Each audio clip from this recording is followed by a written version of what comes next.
बंधुओं नमस्ते। मैं महेंद्र पाल आर्य आप लोगों को एक आवाज़ भेज रहा हूँ। मेरे एक मित्र हैं जो बड़े ही निष्ठावान ऋषि दयानंद के अनन्य भक्त पंडित जी हैं। उनकी आवाज़ उन्होंने अभी फ़ोन किया था मेरे से, और उनसे जो वार्ता हुई वो वार्ता ये है। जो धर्मेश्वरानंद जी की बात उन्होंने की है, ये धर्मेश्वरानंद वो हैं जो ततारपुर गुरुकुल में पहले आचार्य थे। वहाँ पर कुछ रुपया पैसा का घपला हुआ तो ततारपुर गुरुकुल से उनको निकाल दिया था। तो ततारपुर गुरुकुल से निकाल दिया, और उसी ततारपुर गुरुकुल से यही स्वामी धर्मेश्वरानंद जब धर्मपाल थे तब ये स्वामी मुनीश्वरानंद जी को उन्होंने निकाल दिया था गुरुकुल से। ये वो धर्मपाल है। और वो धर्मपाल फिर ततारपुर गुरुकुल से निकालने के बाद उन्होंने पूर्ट में गुरुकुल खोला, और ततारपुर में जब से निकाला गया था, लेकिन वो सारा एरियर बन करके वो पैसा उसको मिला है, क्योंकि वो सरकार से मान्यता प्राप्त है ना। तो सरकार से ही वेतन मिलता है उन लोगों को, यानी जो एफिलिएटेड है, तो उसमें वो थे, वो सब पैसा मिला उनको। तो वो धर्मपाल जी की चर्चा इन्होंने की है, तो आप लोग इसको सुनिए और आर्य समाज के सन्यासियों को जानिए, आर्य समाज के दशा और दिशा को जानिए। ये पंडित जी कह रहे हैं कि हमारा आर्य समाज भी कब्जा कर लिया था, 20 साल कब उसको कब्जा छुड़ाने में लगे हैं, और मैं ही लगा रहा। और बता रहे हैं कि 20 साल में उनका वो बच्चा पैदा हुआ उसी आर्य समाज में, वो बच्चा आज 20 साल का हो गया है। इतना दिन तक समाज को खाली कराने में हमें लगे हैं, जो दखल किए। तो वो एक समाज में नहीं, ये सही हर एक समाज की यही दशा है। हर एक समाज में इस तरीके का कब्जा वाला मामला है। मैं तो क्या क्या बताऊं। मैं तो जहाँ तक घूमा हूँ इन 40-42 वर्षों में, सभी आर्य समाजों की दशा और दिशा, केवल मैं श्रीनगर नहीं गया, बाकी संपूर्ण भारत भर का मैं दौरा किया हूँ। सब जगह यही हाल है। कोई एक आर्य समाज खाली नहीं है जहाँ पर ये दशा न हो।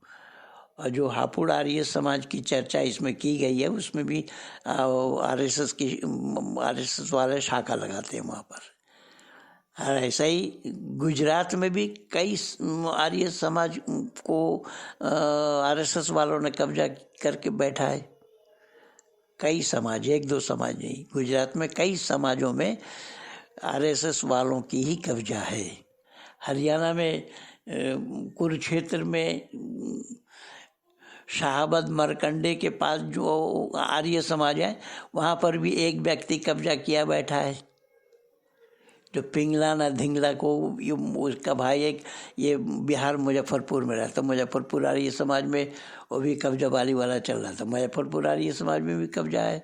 मुजफ्फरपुर आर्य समाज की संपत्ति को तो 99 साल के लिए लीज दिया है व्यासनंदन शास्त्री ने। मैं क्या क्या बताऊं यार।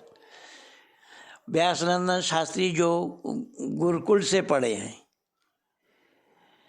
ये सब दशा है आर्य समाज में। खैर, तो इस आवाज़ को आप लोग सुनिए, औरों को भी सुनाइए। धन्यवाद के साथ महेंद्र पाल आर्य। नमस्ते। नमस्ते जी। जी और ठीक ठाक? बिल्कुल। और मौसम कैसा हो रहा है? यहाँ तो आज धूप है। अच्छा, इधर बारिश चल रही है जी। अच्छा, तब हमारे यहाँ पर आप धूप ले रहे थे। यही तो परमात्मा की माया, कहीं धूप कहीं छाया। हाँ जी, हाँ जी। और सब ठीक? पर इसी को ही तो लोग नहीं समझ रहे ना। हाँ, जबकि परमात्मा का उपदेश यही है, मुझे मत देख, मेरी रचना को देख। पश्च काव्य बोला है, पश्च काव्य, मेरी रचना को देख। हाँ, लेकिन दुनिया को इसको पता ही नहीं है। सब चोर हो रहा है घमंड में। तो इसीलिए कल मेरा प्रोग्राम देखा सर, सुदर्शन न्यूज चैनल वाला। वो ऐसा हुआ मेरा व्हाट्सएप में पैसे ना आए। अच्छा, हाँ तो आया ही ना होगा। हाँ, तो मैं तो भेजा हूँ पर नहीं आया होगा। हम्म तो उसमें असल में देखिए, मुसलमानों का काम केवल वितंडा करना है। हम्म किसी ने आपके खिलाफ अगर कोई पुस्तक लिख दी तो उसका पुस्तक, उसको जवाब भी आप पुस्तक लिख करके लीजिए। हाँ जी। भाई आप वितंडा क्यों करेंगे? तो मैं आज जो मुसलमानों ने मेरे खिलाफ पुस्तक लिखी है उसको, उसका हेडिंग लगा रहा हूँ, और उसके जवाब में जो मैं लिखा उसका भी हेडिंग लगा रहा हूँ। भाई वाह। तो किताब छपवाओगे? किताब तो छपी हुई है। अच्छा, वही पहली जो।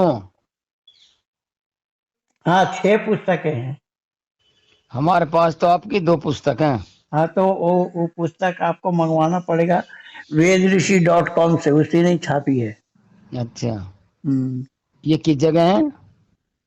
ये छिंदवाड़ा, वहाँ मध्य प्रदेश। बड़ी दूर है। हाँ, तो डाक से आ जाएंगे, डाक से। अच्छा, तो आप मेरा एड्रेस ले लो, आप मंगवा दियो, पैसे जितने लगेंगे मैं दे दूंगा। उसने मेरे साथ विश्वासघात किया है, उसने मुझे पैसा दिया नहीं, जबकि पुस्तक छापने के लिए 1 लाख रुपया मैं दिया था। अच्छा, और पुस्तक बेच करके हमको पैसा नहीं दे रहा है। और अब तेरी बड़ा नालायक लिख दिया। हाँ, तो मैं फिर अपना पीडीएफ जो उसको दिया था छापने के लिए, वो पीडीएफ वापस ले लिया। अब उसने पुस्तक कितना छापा है वो तो ईश्वर ही जाने और वो जाने। भाई बड़े बड़े नालायक हैं दुनिया में। पूछिए मत। और आर्य समाज गुरुकुल के भी में पढ़े, रोजर में पढ़े। अरे सब ऐसे ही हैं। अब धर्मपाल 60,000 रुपए खा गया उसके हरफूल सिंह के किताब छपने के, मुनेश्वरानंद ने जो किताब छपवाई। और मैं भी कहता रहा और भी कहते रहे, ना पैसे दिए ना किताब छपी। वो जाट बाबा क्या बोलते हैं आप? हाँ, जाट बाबा जी, बनिया भगत जी, कसाई हाजी, मेव निवाजी, खुदा भी ना हो चारों सुराजी।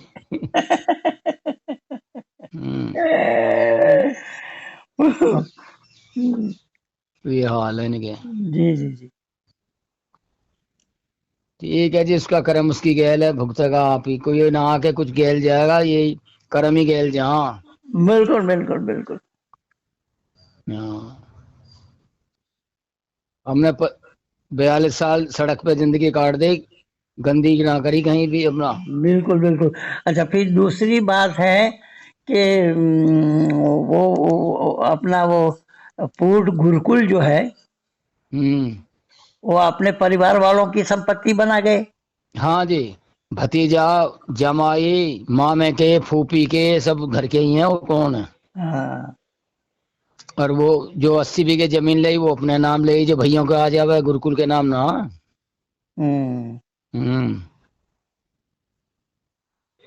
यो है चक्कर।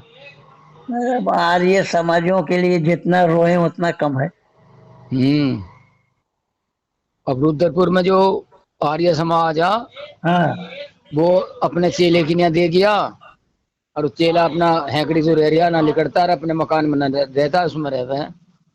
वो प्रभास। हाँ, पता ना क्या नाम है हराम का। हाँ, प्रभास, तो वो तो शिष्य उसका है, कड़क सिंह का। जो कड़क देव था ना आपका बुलंदशहर वाला। अच्छा, उस कड़क देव का शिष्य है प्रभास।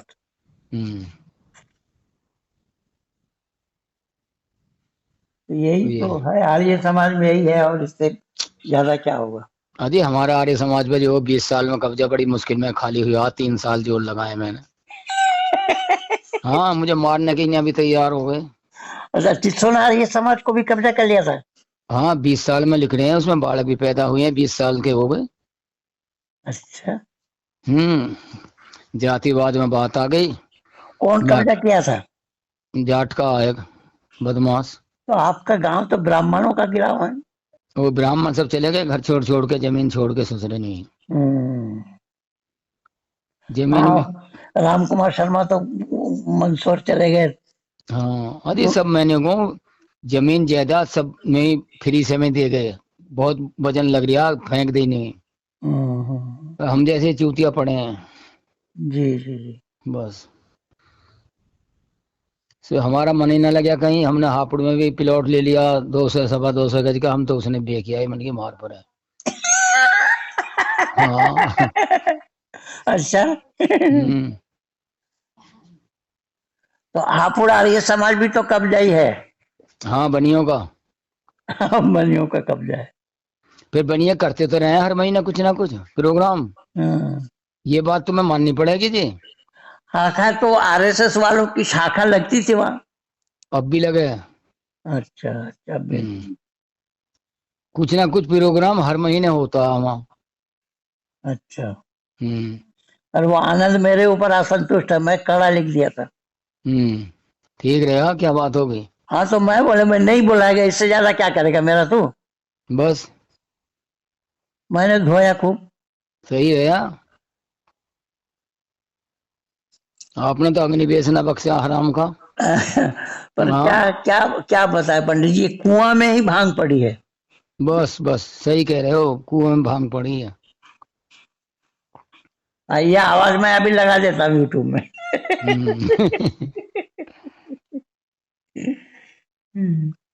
और सब ठीक ठाक है परिवार में? सब परिवार ठीक है जी, ईश्वर की कृपा से और आपका से आशीर्वाद से। जी जी जी जी जी। और हमारे तो घर वाले जो तुम्हारे यहाँ बहुत ही तड़प रही नहीं है। वो तो बिल्कुल सही में वो एक जमाना हो गया, खाली वादा करते हैं आएंगे आएंगे, आए नहीं। यही तो है, कभी दिल्ली आओ तो मुझे फोन करियो, मैं लेकर आऊंगा। हाँ बिल्कुल बिल्कुल बिल्कुल। दिल्ली आना था 26 तारीख को, कल के दिन जाना था, लेकिन वो मेरे पाँव में जख्म के कारण मुझे टिकट वापस करना पड़ा। हाँ बता रहे आप। जी जी जी। ठीक है, बहन जी को मेरी नमस्ते सुना दीजिएगा। जरूर जरूर सुना दूंगा जी। जी जी जी। और मेरी भी कहना बहन जी से नमस्ते, और सब परिवार से प्यार। बिल्कुल बिल्कुल, कोई संदेह नहीं। ठीक है, ठीक नमस्ते है, भैया। नमस्ते नमस्ते।